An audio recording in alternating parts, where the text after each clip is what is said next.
मैं मिस्टर मोदी से ज्यादा जा चुका हूं चाइना बिना बताए।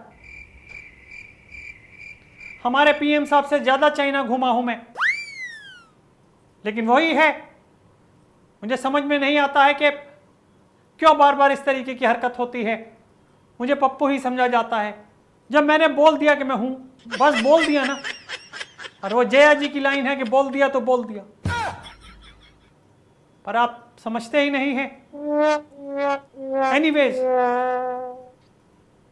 मैंने बोला कि इन दोनों के टर्म्स चल रहे हैं, इन दोनों की वजह से लड़ाई हुई है, इन दोनों के चाइना पाकिस्तान, पाकिस्तान चाइना, ये दोनों आपस में है, इस वजह से ये हुआ है। तो उन्होंने पलट के पूछ लिया कि ये एक दिन में तो हुआ नहीं है।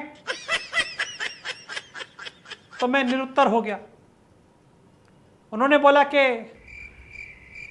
62 में, 88 में, 86 में जो जो चीज़ें हुई हैं चाइना में, इंडिया में, ये वो, उसके बाद आप फिर कैसे बात कर सकते हैं कि अभी तब से चीज़ें नहीं चल रही हैं और अब हो रही हैं, एकदम से हो गई हैं। मैं फिर निरुत्तर हो गया। ये जड़ें तो हमारी तरफ ही निकलती हैं, क्या करें, इसलिए मैं बोल नहीं पाता हूँ। इसलिए मैं अपने ही जवाबों में पलट सा जाता हूँ, उलझ जाता हूँ और मैं पप्पू कहलाता हूँ। पर ठीक है, मानता हूं अपना कसूर, मेरे वालों का कसूर मानता हूं जो पहले चले गए, निकल गए इस सदन से। पर तब भी एक बात आपको माननी पड़ेगी कि मेरी रिसर्च झूठी नहीं है, जो मैंने चाइना, पाकिस्तान वगैरह जा करके अर्जित की है खुफिया तरीकों से, वो यही कहती है कि इन दोनों के बीच सांठगांठ है। और आप अगर मेरी बात को तब तवज्जो देते तो हमारे को नुकसान नहीं होता।